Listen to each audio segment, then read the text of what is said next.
आइए जानते हैं ज्योग्राफी की शानदार क्वेश्चन के बारे में। क्वेश्चन है आप लोगों का, नर्मदा बचाओ आंदोलन का नेतृत्व किसने किया था? नर्मदा बचाओ आंदोलन का नेतृत्व किसने किया था? हमारे पास चार ऑप्शन है, मेघा पाटेकर, बाबा आम्बेडकर, अरविंद केजरीवाल और अन्ना हजारे। हमारा जो करेक्ट आंसर होगा वो होगा मेघा पाटेकर।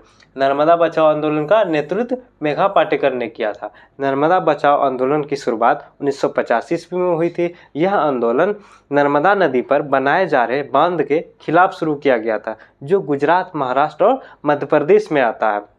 इस आंदोलन का मुख्य उद्देश्य यह था कि नर्मदा नदी पर बनाए जा रहे बांध के कारण विस्थापित हुए लोगों को पुनर्वास की व्यवस्था करवाना और उसके मुआवजाओं की व्यवस्था करवाना। इसी प्रकार आप हमें कमेंट बॉक्स में बताइए कि सरदार सरोवर बांध का निर्माण किस राज्य में किया गया था? सरदार सरोवर बांध का निर्माण किस राज्य में किया गया था? आप हमें कमेंट बॉक्स में बताइए। इसी प्रकार के क्वेश्चंस को जानने के लिए हीरा क्लासेस को फॉलो कीजिए और सब्सक्राइब कीजिए।